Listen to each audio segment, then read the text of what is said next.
The Dodgers retire Fernando Valenzuela's number and then win their 6th consecutive game. With tonight's Rams-Chargers preview game, we're going to break down what to look for, not necessarily who's going to win. And UCLA adds a camera-ready wide receiver for 2024. Good morning. I'm James. This is your daily dose of sports and snark for the greatest sports city in the world, Los Angeles. This is the faithful Angelenos Morning Report. It is August 12th, 2023. I am beyond words how happy I am. This is my last day in Tulsa, Oklahoma. There's thunderbolts and lightning, very, very frightening. There's giant bugs and just a general sense of what the hell am I doing here? Wouldn't have it any other way. If you like being in the know about LA sports, which makes us all happy, clickety-clack the like button.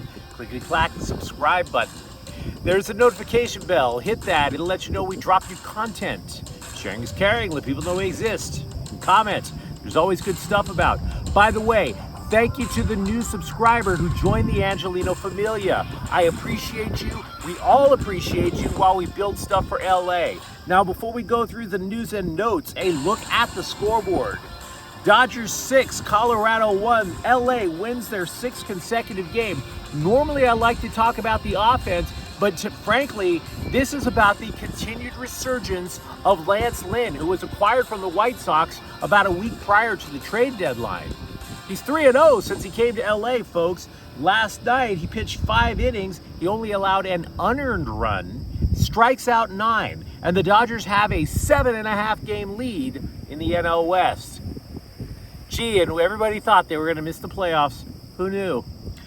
Meanwhile, speaking of missing out, and I don't necessarily think it's a bad thing, LAFC last night were eliminated in League's Cup by Monterrey 3-2. Dennis Bouanga scored for the Black and Gold, but what happened? Funes Mori, very singable name I might add, scored a super late goal for the team from Liga MX. It was in the 88th minute. LAFC returns to MLS play. Meanwhile, today, the Dodgers are playing Colorado at 6. Tony Gonsolin is 7-4 with a 4.42 ERA. Peter Lambert, 2-3 with a 5.57 ERA. The Rams and Chargers play an NFL preseason game tonight at SoFi Stadium. Like I said, we're going to talk about that in a little bit more detail in a moment. That kickoff is at 6 p.m. and Atlanta plays the Sparks in LA at 4:30. Are you young or are you middle-aged and old such as I? A lot of times when people talk about the good old days, the younger generation just can't quite figure it out. Why should I care about music that was made way before I was born, or why should I think that is great when there's been all these great technological advances? Let me tell you something, and I'm not trying to clown the younger generation. You guys are going to find your own way one way or another. But sometimes in life, the older stuff is just that good. It's not just that it's a bittersweet memory. It's just that some of the stuff that the older generations have accomplished impacts society. And by the way, that can include something such as sports. The Dodgers have a history of impacting society through sports. Jackie Robinson, for example. So 42 years ago, man, has it been that long?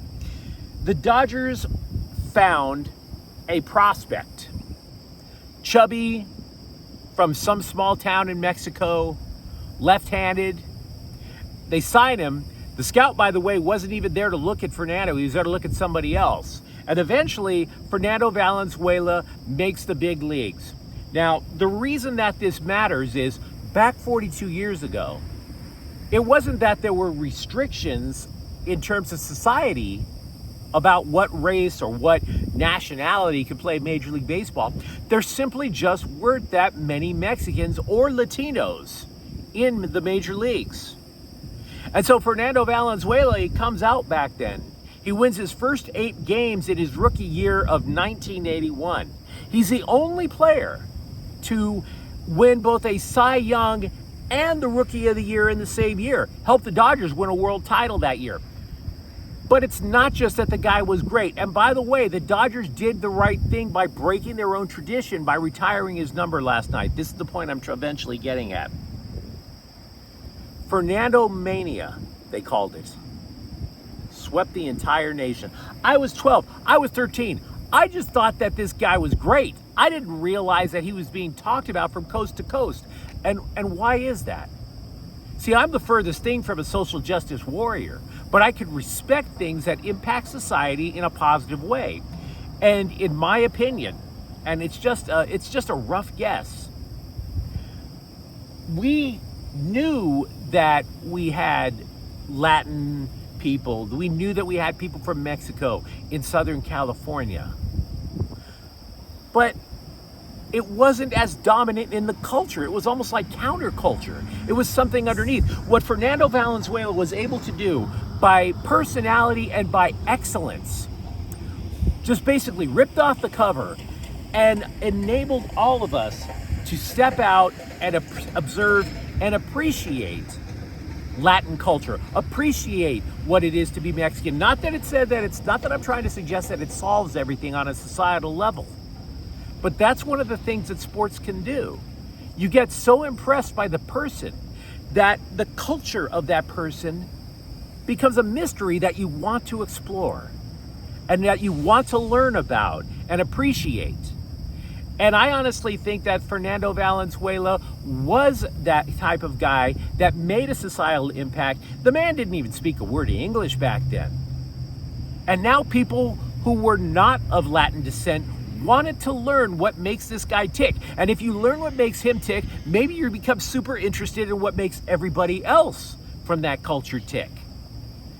Do you see how important that Fernando Valenzuela was, not just to Major League Baseball, but in the 1980s, the early 1980s, to society itself?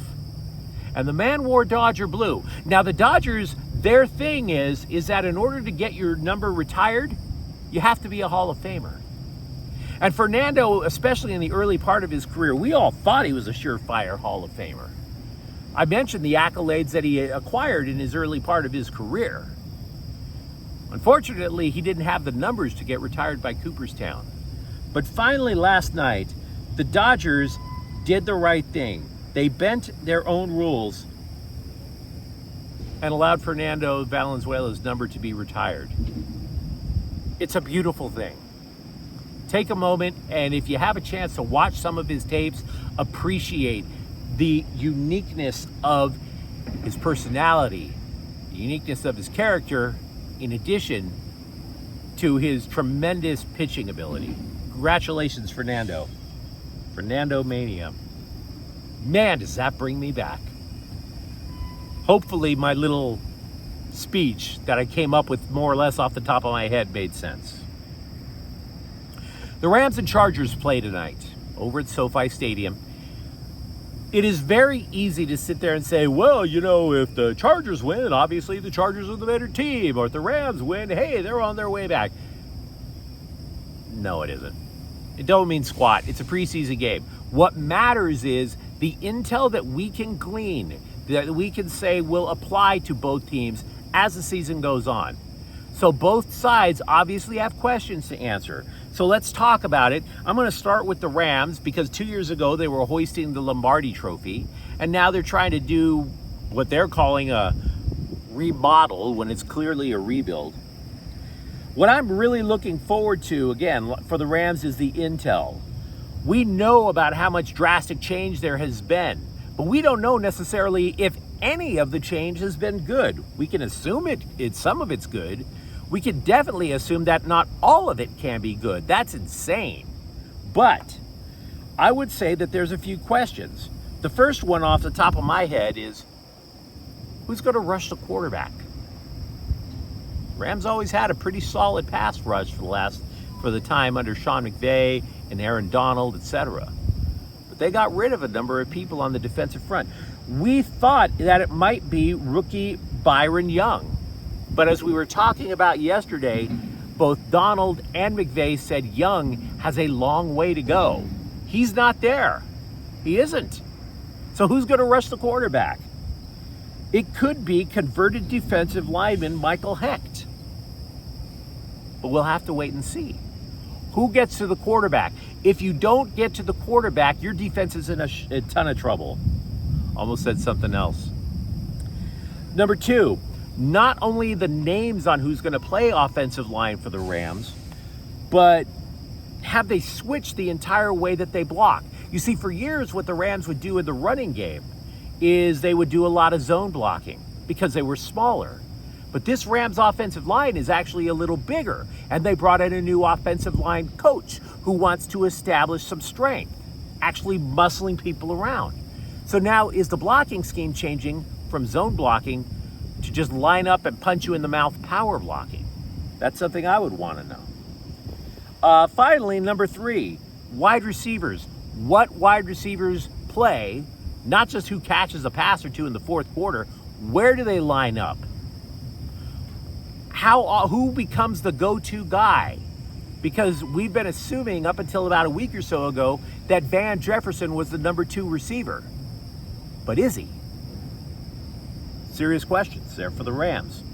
Meanwhile, over with the Chargers, Pro Football Focus, they're a bunch of stat nerds. They basically crunched the numbers and they concluded that they don't like the Chargers defense. They don't think it's improved at all. Quote, despite Brandon Staley being hired because he was a coaching disciple of the league's hottest defensive scheme, the Chargers defense has failed to come together as an elite unit under his stewardship, end quote, and to which we say, we know.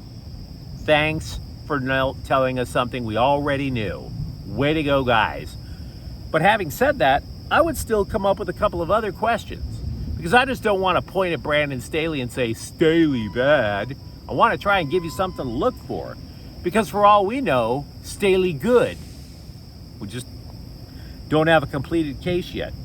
First question I would have, wide receiver Michael Williams is actually going to be playing a lot more slot receiver now instead of at the end. We talked about that a few weeks ago. You know, normally you have a short guy playing slot. He's basically going to be playing big and in the slot. Now, why is this change happening? One of the reasons is because the Saints had success with that with Marcus Colston lining up as a slot receiver. Number 2, backup running back. Who is playing behind Austin Eckler? It could be Isaiah Spiller. It could be Joshua Kelly. But the reason who wins the backup battle could wind up being the number 1 back because Austin Eckler keeps complaining about his pay. And for all we know, he might get sent out of town. Finally, the third thing I would want to know is safety JT Woods. Remember, they let a couple of safeties go in the offseason. JT Woods was drafted in the 3rd round last year, didn't get a lot of playing time. Why? Because he couldn't tackle. If JT Woods is actually willing to stick his nose in a play and bring somebody to the turf, which, by the way, you don't get to see in practice. They don't do real tackling in practice in the preseason, but they'll do it in a preseason game. If he's tackling, he could get himself a job. 4-star wide receiver Quasi Gilmer has committed to UCLA football's class of 2024, and I got to give him credit for being stylish. In order to announce that he was going to UCLA, he recreated an old school LeBron James Nike workout commercial. If you are a Bruins fan, go take a look. It's actually kind of amusing, and I give the guy style points. Absolutely. Aren't you sick and tired of seeing the stupid little desk with the 4 or 5 caps in a row, and it's this teenager, a teenager I might add, making this big life decision by doing the same hack joke. Oh, I'm picking up the Ohio State cap. No, I'm throwing it down. I put up the Michigan cap. No, I throw it down. I'm gonna go to Clemson.